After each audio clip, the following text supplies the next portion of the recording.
Bonjour et bienvenue dans Warhammer Amateur. Storm clouds gather. Our borders are beset by evil, both mundane and immortal. C'est l'été et qui dit été dit nouvelle série de vidéos bien sûr. Cet épisode est le premier d'une série de 9 vidéos que je vais vous sortir durant l'été. Un petit fil rouge pour se préparer aux événements qui arrivent à la rentrée, bien sûr. Vous aurez plus de détails là-dessus, vous venez sur les streams, vous saurez de quoi on parle. Mais surtout, pourquoi je fais ça? Parce que je veux essayer de tenter d'expliquer simplement, rapidement, qu'est-ce que c'est que jouer à Warhammer The Old World, avec toutes les mises à jour qui ont été installées, avec la 1.5 qui est arrivée en juin. Donc ce qui permettra aux nouveaux qui sont intéressés de plus en plus avec l'arrivée de Cathay de venir nous rejoindre dans Warhammer The Old World, mais aussi à ceux qui jouent déjà depuis assez longtemps, et tout simplement pour leur faire apprendre, réapprendre les règles, tout simplement qu'on ait une espèce de compendium de vidéos qui vous permettent avec les time codes de directement trouver ce qui vous intéresse, et aussi tout simplement pour tous apprendre ensemble ces mises à jour, moi le premier, qui nous ont amené toujours plus de vie dans notre jeu. J'avais déjà sorti en janvier 2024 et en février 2024 les règles du jeu, et bien je vais mettre à jour cette playlist avec cette série de vidéos. Cette vidéo n'a pas du tout dans l'optique de vous dire c'est moi qui ai raison et qu'il faut suivre tout ce que je vous dis, absolument pas. Ce que je vais vous présenter dans ces vidéos, c'est un point de vue sur ce jeu et un point de vue d'échange et de partage que j'ai à vous faire dans ce contenu. Vous savez comment je fonctionne, je tourne très souvent sur les films narratives et les belles tables, l'ambiance très casual que je peux développer sur mes vidéos, et c'est ça que je vais essayer de faire passer, peut-être pour vous inspirer, peut-être, ou alors simplement vous donner 2-3 idées, de jouer comme vous le désirez à Warhammer The Old World, mais n'oublions pas que ce qu'on va dire dans les règles du jeu, ça sera bien les règles de base du jeu. Dans cette série, je vais vous présenter la base du jeu. Alors bien sûr, de mon point de vue, évidemment, qu'est-ce qu'il vous faut et qu'est-ce qu'on attend d'un jeu comme Warhammer Old World quand on s'y met ou quand on y joue, tout simplement. Ça sera cette vidéo d'aujourd'hui. Les vidéos qui suivront, vous aurez 4 vidéos, une pour chaque phase de tour, où je vais essayer vraiment de vous détailler ce qui va se passer à l'intérieur, les potentielles stratégies et méthodes manœuvres qu'on pourrait avoir dans chacune de ces phases. Je vais vous présenter également comment construire et créer votre armée, votre liste d'armées, pas du tout à vous guider de dire fais comme ça, mais comment vous donner les idées, comment vous inspirer pour faire vos vraies listes d'armées à vous, celles qui vous permettront vraiment de faire votre patte dans le jeu. Je vais vous expliquer également bien évidemment sur une autre vidéo les personnages qui sont extrêmement importants dans le jeu, du point de vue bien sûr stratégique, mais aussi du point de vue des règles, et aussi, encore une fois, du point de vue de la conversion et de votre patte dans le wargame. Je vais bien sûr faire une vidéo intégrale sur la magie, tout ce qu'on a eu en nouveauté, mais aussi les potentiels, etc. Ça fait longtemps que je devais la faire. Et enfin, je ferai un focus sur chaque type de troupe en dernière vidéo, une assez grosse vidéo, sur chacun des types de troupes avec toutes les mises à jour qui ont eu bien sûr par rapport à la 1.5 et aussi les manœuvres autorisées par rapport à ces propres types de troupes et les stratégies qu'on pourrait trouver dedans. Donc voilà, à peu près 9 vidéos que je vais essayer de vous proposer avant la fin de l'été. Et j'ai beaucoup de boulot justement pour essayer de vous proposer ça. Mais bon, lançons-nous dans la première vidéo. C'est quoi Warhammer Old World? C'est quoi tout simplement le but du jeu? Warhammer The Old World est ce qu'on appelle un wargame dans un univers dark fantasy se passant en 2276-2277 de son calendrier dit impérial. L'histoire nous raconte que partout dans le Vieux Monde, la guerre se réveille, préparant l'arrivée d'un cataclysme futur. Les forces du chaos envoient des raids dans les régions nord et les créatures maléfiques des bois assassinent et détruisent les civilisations de l'intérieur. Les armées des peaux vertes se rassemblent en d'immenses wags dans les terres arides, et même venant du sud, une invasion majeure de morts-vivants ravage les principautés frontalières humaines. L'Empire de Sigmar, une force pourtant majeure du Vieux Monde, est déchiré par une guerre civile depuis presque 1000 ans. Mais cela n'empêche pas ces héroïques généraux, ainsi que les nobles chevaliers de Bretonie, les nains des montagnes, les hauts elfes et les elfes sylvains, de faire face aux multiples menaces qui les entourent. Mais dernièrement, alors que leurs ennemis se renforcent, les forces de l'ordre ont vu débarquer sur leurs côtes des navires venant du lointain Orient. Le Grand Cathay, la nation humaine dirigée par des dragons éternels loin à l'est, envoie des renforts dans le Vieux Monde, apportant certes un espoir, mais aussi annonçant une escalade des conflits. Voilà, c'est ça le contexte du jeu. Un monde dark fantasy, très tourné sur des territoires gorgés de vie, de conflits, de magie. C'est un univers où il n'y a pas vraiment de très grands gentils. Tout le monde a une part d'ombre en lui-même. Il y a aussi de très ombreux dans l'histoire. C'est quelque chose où il n'y a pas vraiment non plus de front commun. Hein. Les alliés d'hier peuvent devenir les ennemis d'aujourd'hui et d'autres futurs grands ennemis demain. Il y a des très grands méchants. Il y a de tout ce qu'il faut vraiment pour se faire un plaisir de fou dans l'univers, dans un but qui nous est propre, bien sûr. Lorsque vous allez participer à une bataille de Warhammer The Old World, vous allez pendant quelques heures incarner sur la table à la tête de votre armée un de ces généraux, d'une de ces factions, qu'elle soit majeure ou mineure, quel est son but propre et son histoire à elle-même, contre un adversaire redoutable et respecté bien évidemment, dans un but précis et simple, faire que votre combat compte dans la balance. Le but du jeu est assez simple, remporter la victoire. Mais Warhammer The Old World, c'est aussi un jeu qui laisse beaucoup de place à la narration, à l'histoire que vous allez raconter, à la bonne ambiance autour de la table, à l'échange que vous allez avoir pendant toute la partie, et même d'autres parties, avec le joueur en face de vous. Certes, vous voulez quand même remporter la victoire, évidemment, c'est un jeu où vous cherchez à être un vainqueur. Mais il ne faut surtout pas oublier aussi que Warhammer Old World vient, comme Warhammer Battle à l'époque, vient à la base du jeu de rôle, d'où les feuilles de caractéristiques, hein, pour ceux qui ne connaissent pas du tout le jeu, qui sont vraiment encore même représentées aujourd'hui comme des vieilles feuilles de jeu de rôle. C'est-à-dire qu'il y a vraiment une immersion qui vous est demandée quand vous allez commencer à jouer à Warhammer The Old World, parce que vous allez devoir vous projeter en tant que général, en tant que conversion, en tant que design et thème de l'armée.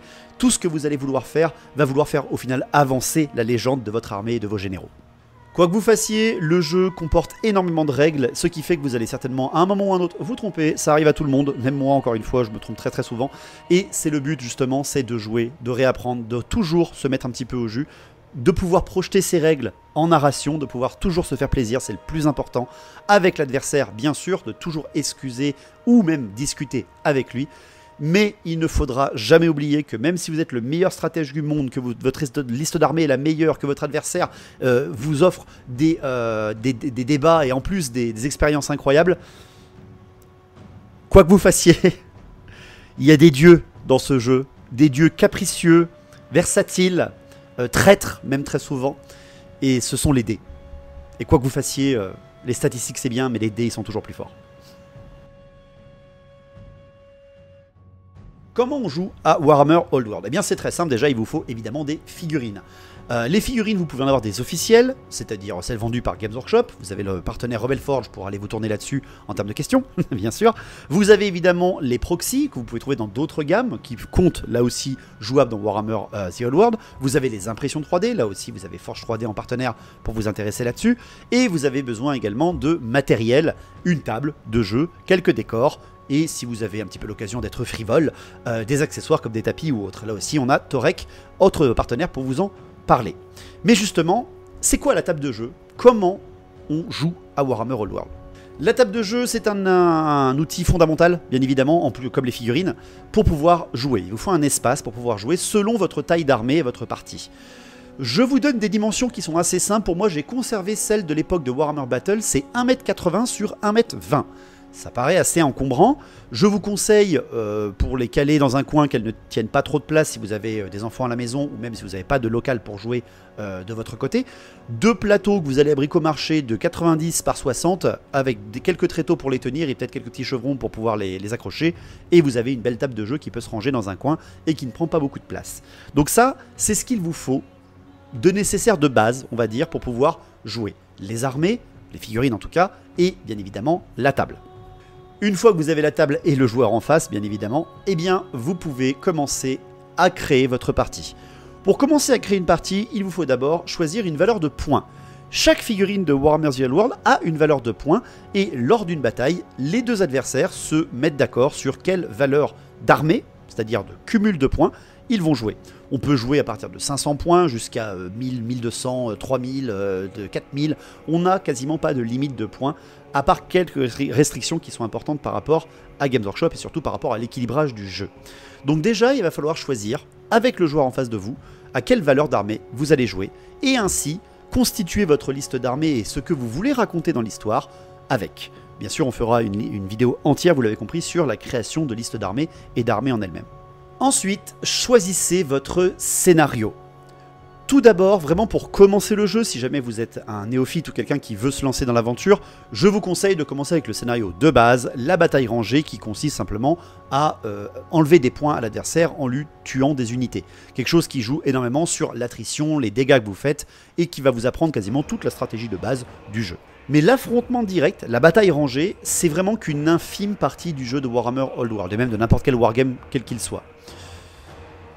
Warhammer Old World dispose maintenant, grâce à Games Workshop, d'une quinzaine de scénarios différents, certains plus narratifs que d'autres, certains plus durs que d'autres, grâce aux livres de règles, que vous avez toujours disponibles sur le site, et aussi aux arcanes journaux, qui sont certes en anglais, mais que la communauté a déjà intégralement traduite en français ou presque.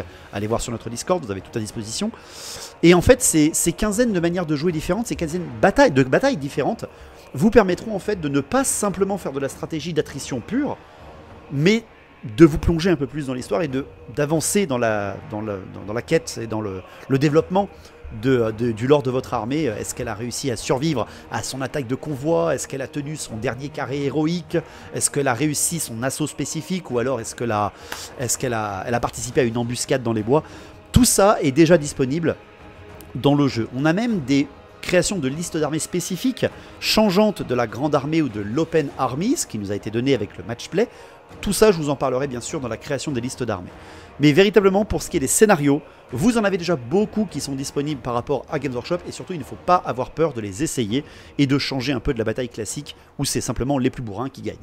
Faire des scénarios différents, apprendre le jeu différemment qu'à l'attrition, vous permettra de vraiment assimiler bien mieux les règles. Si vous vous enfermez dans une méthode de jeu, vous allez très rapidement vous répéter et au final, vous aurez une espèce de lassitude qui risque de se créer. Je vous conseille vraiment de toujours essayer de faire des scénarios un petit peu différents, de surprendre même votre invité en lui ayant construit une belle table et une histoire à lui raconter. Et le mieux bien sûr, une fois que vous avez bien assimilé les règles, ne vous lancez pas dans l'aventure tout de suite, mais une fois que vous avez bien assimilé les règles et que vous vous sentez prêt, vous pouvez même commencer à créer vos propres scénarios, vos propres histoires par rapport peut-être à toutes les expériences que votre armée a déjà vécues pour toujours faire plus de plaisir dans la narration et dans l'envie de jouer. Donc une fois que la valeur d'armée a été choisie et que le scénario est prêt, il va falloir habiller votre table de jeu. Et là, c'est quelque chose qui peut faire peur, comme la peinture pour les figurines, hein, ça peut faire peur. Moi le premier, je ne suis pas un excellent peintre, et je suis non plus pas un vrai créateur de décors. Mais Warhammer The Old World est un jeu qui, pour moi, encore une fois, tout ce que je vous dis, c'est vraiment que mon avis, mais pour moi, c'est un jeu qui a besoin de tables vivantes, qui a besoin d'une immersion, vous l'avez compris dans la narration, mais aussi d'une immersion visuelle. Vos tables de jeu doivent être habillées. Il ne faut pas qu'elles soient simplistes. Elles peuvent être simples, mais il ne faut pas qu'elles soient simplistes. Je m'explique. Il ne faut pas faire l'erreur de se lancer sur des tables avec 4 décors. Pourquoi? Parce que Games Workshop, en fait, n'a pas vraiment mis de normes sur les tables pour Warhammer The Old World. Clairement, hein, si vous lisez le livre de règles par rapport au décor, il y a à peine 4 pages. Hein. C'est vraiment très rapidement détaillé en disant ouais, les décors, vous les inventerez vous-même. Et c'est ça qui est bien. C'est certes osé, mais je trouve ça bien parce que ça laisse la place à la narration et à la création et aux idées de la communauté en fait. Donc, ne vous basez pas sur une colline chacun, un ou deux bâtiments au milieu, une forêt, et voilà, c'est fait. Essayez vraiment de représenter ce que vous avez dans la tête, ou ce que vous avez envie de vivre comme aventure, comme film, comme cinématographie, j'en sais rien, comme jeu de rôle peut-être aussi, sur votre table. Et c'est là que vous allez me dire, oh là là, mais attends, mais j'ai pas le temps, j'ai pas l'argent, je ne peux pas me lancer dans cette aventure parce que déjà, il faut prendre la place, et puis j'ai pas d'idée, et puis... Ne vous inquiétez pas, clairement.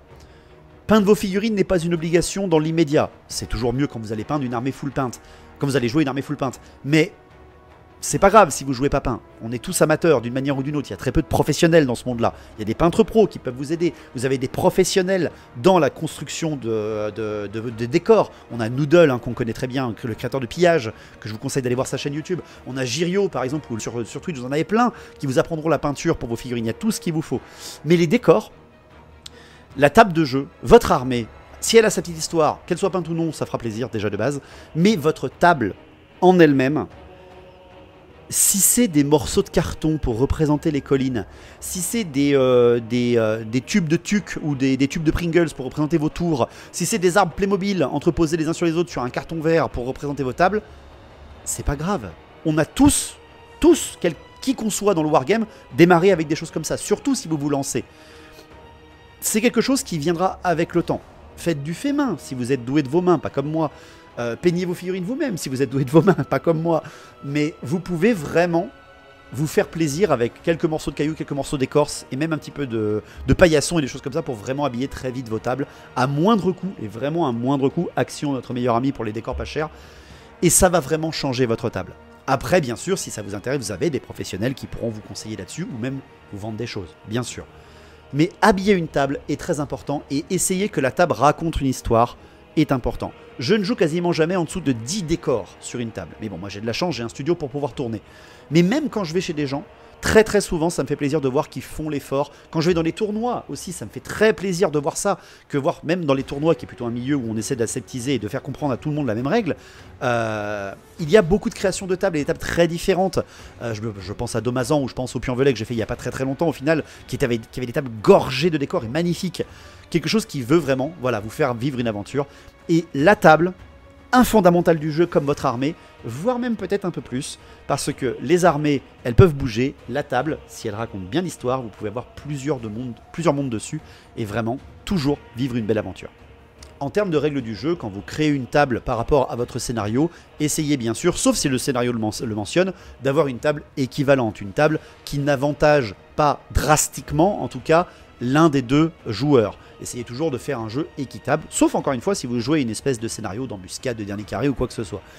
Il vous faut des décors qui peuvent vous dégêner un peu la vue, des choses qui vont forcer le mouvement de vos unités et pas faire des autoroutes de ligne droite où ça va se taper dessus au bout du tour 1.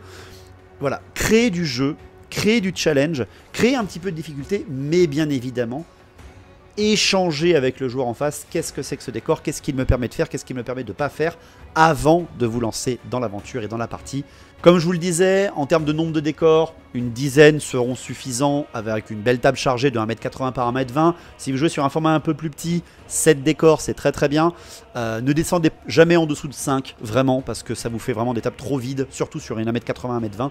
Et finalement, ça va vous rendre des parties peu intéressantes ou alors purement didacticielles qui peuvent aussi vous permettre d'avancer tranquillement dans le jeu. Allez à votre rythme pour vous faire plaisir. Dans le jeu. Je parle bien dans le jeu. Une fois que tout est installé, les armées sont prêtes, la table est décorée, le scénario est là, eh bien vous allez vous lancer dans une partie de Warhammer The Old World. Une partie de Warhammer The Old World va vous prendre entre 3 heures et 5 heures selon votre niveau de jeu. Une partie à 2000 points, qui est la base techniquement donnée par Games Workshop pour jouer, entre deux joueurs expérimentés dure 3h30, 5 heures. Ça dépend du niveau des joueurs. Pour ma part, je joue beaucoup plus en 1500 points. Sur une table d'1m80 par 1m20, on joue entre 2 heures à 4 heures au studio. C'est quelque chose qui donc prend un peu de temps. Si vous apprenez à jouer, vous allez certainement même jouer un peu plus longtemps, 5 heures, 6 heures, c'est possible. C'est possible pour n'importe quelle phase de partie. Mais pourquoi c'est aussi long? Parce que déjà, le jeu est un jeu d'échange. Encore une fois, vraiment, je ne le dirai jamais assez, mais vous allez vous poser des questions. Warhammer The Old World laisse libre cours parfois à l'interprétation sur certaines de ces règles. Certaines de ces règles. Pas toutes. Vraiment un petit pourcentage. Mais il peut y avoir un flou. C'est pour ça qu'il ne faut pas jouer vraiment concentré sur sa partie, mais jouer avec le joueur d'en face, parce qu'il faut lui échanger vos idées. Que vous ne lui parliez pas et que vous gagnez à plat de couture, ne faites pas ce jeu, ça ne servira à rien. C'est pas vraiment la place dans le wargame. Il faut en fait échanger avec lui. Avant la partie, c'est toujours bien sûr, et après aussi. Mais durant la partie, d'un coup, attends, j'ai oublié quelque chose, je suis pas sûr de mon idée. Échanger vraiment avec lui, et donc ça va rallonger la partie, certes, parce que vous allez discuter. Mais ça va vous permettre d'avoir non seulement votre point de vue d'expliquer, et un point de vue externe par rapport à peut-être à un flou de règles, ou même à une règle qui se comprend tout à fait, et qui vous permettra d'assimiler non seulement un deuxième point de vue, mais aussi à deux, de mieux comprendre, de mieux jouer, et d'avoir une expérience toujours plus agréable. Le mieux, bien sûr, quand on est un débutant pur, c'est de jouer contre un autre débutant pur avec un maître du jeu. Ça, c'est très pratique si vous avez quelqu'un qui connaît le jeu et qui a de quoi vous accueillir, qui va être à côté de votre table et qui va tout simplement vous guider durant l'aventure. C'est ce qu'on fait dans les initiations ou tout simplement dans les accompagnements de partie au studio. Vous avez bien sûr des associations ou des événements qui se passent, French Warrior Café, Café du Vieux Monde, etc. J'en oublie plein. Hein. Wargame Spirit qui fait ça aussi, vous en avez plein qui vous proposeront ça. Vous avez la carte interactive sur le Discord disponible, vous avez le lien aussi dans la description de la vidéo, qui vous permet de vous ping sur une carte, de vous inscrire, c'est gratuit, et surtout de voir qui peut jouer autour de vous, qui a quoi comme armée et surtout quelle aussi association ou locaux peut vous accueillir pour pouvoir jouer. C'est toujours mieux d'avoir quelqu'un qui est un peu expérimenté avec vous ou même en face de vous pour bien expliquer le jeu et tout simplement avancer ensemble. Une partie de Warhammer Old World se joue en 6 tours. Le premier joueur va jouer son premier tour, le second joueur va jouer son premier tour et ensuite on file comme ça jusqu'au 6e tour. C'est pour ça que ça peut être un peu long, surtout si on discute en même temps et qu'on hurle de rage quand on voit son chef du chaos mourir contre un espèce de pont en terre cuite géant. C'est normal, mais qu'est-ce qu'on rigole. Chaque tour de jeu comprend 4 phases. Un joueur va donc faire ces 4 phases avant de laisser la main à l'adversaire. Mais ne vous inquiétez pas, le joueur qui est en face va participer à un moment ou un autre durant vos phases de jeu. Il faut absolument suivre cet axe et ce déroulé de jeu pour rester équitable et pour suivre les règles du jeu. Les 4 phases sont plutôt simples, elles portent très bien leur nom. Vous allez commencer par la phase de stratégie, vous enchaînerez avec votre phase de mouvement, ensuite viendra la phase de tir et vous clôturez par la phase de combat, la phase de corps à corps. Ces 4 phases s'enchaînent donc 6 fois, 12 fois dans la partie, 6 pour vous, 6 pour l'adversaire, selon le scénario bien sûr. Certains scénarios peuvent influencer le nombre de tours, voire même peut-être votre valeur d'armée pour l'un et pour l'autre. Ça dépendra de ce que vous avez choisi de jouer et de réaliser. Ces 4 phases, bien sûr, je ne vais pas vous les expliquer maintenant, je vais vous les détailler l'une après l'autre pour savoir tout ce que vous allez devoir faire dans ces phases pour bien respecter les règles du jeu et pour avoir l'assimilation parfaite de toutes les règles qui peuvent s'y adapter. C'est à vous de faire en sorte que chacune de ces phases vous apporte le dénouement final de la victoire sur la bataille, bien évidemment. Mais si jamais la victoire vous échappe, faites que votre défaite, même si elle est inéluctable, laisse une trace dans la mémoire de votre adversaire et dans la vôtre. Ainsi, non seulement vous apprendrez de vos erreurs, mais surtout vous ferez passer un très beau message. Un joueur qui combat fièrement et humblement jusqu'à la fin accepte sa défaite et donc accepte que dans un jeu on peut perdre. C'est très important d'apprendre ça, je trouve, dans n'importe lequel des jeux. Mais surtout aussi, ça permet d'échanger une bonne ambiance et un noble combat jusqu'à la fin avec la personne qui parfois fait de la route pour venir jouer, ou même pour vous, pour le respect que vous avez mis à planter cette belle table et ce beau décor. Voilà, c'est la fin de cette première vidéo. Bien sûr, c'est une vidéo qui vous a pas appris beaucoup de règles, mais qui vous a donné déjà l'ambiance. Surtout, j'ai essayé vraiment de vous partager mon point de vue de qu'est-ce que c'est que Warhammer Old World, pourquoi on joue à ce jeu, dans quel but. C'est quelque chose qui est nécessaire à présenter quand vous voulez vous mettre dans l'aventure. J'espère qu'elle n'a pas été trop longue et qu'elle vous a été agréable à suivre. La prochaine vidéo va vous détailler intégralement la première phase de jeu avec là beaucoup plus de tactique et surtout de règles du jeu, la phase de stratégie. Si vous le désirez, bien sûr, n'hésitez pas à aller faire un tour chez les partenaires, comme je vous ai dit durant la vidéo. Vous avez Forge 3D pour les impressions 3D, Rebel Forge pour les figurines officielles et Torek pour tout le matériel et les tapis pour vous faire des belles tables, des belles armées et du plaisir. Bien sûr, si vous voulez soutenir cette chaîne, abonnez-vous à la chaîne YouTube et surtout rejoignez son Tipeee. C'est comme ça que maintenant je vis grâce à vous. J'espère que vous serez toujours là pour soutenir et qu'on se développe, bien sûr, avec ce beau décor que j'ai installé pour vous et cette petite ambiance. Je vous souhaite des bonnes parties, une bonne mise en pied ou remise en pied dans Warhammer The Old World et on se retrouve très bientôt pour la suite de ces vidéos. Ciao!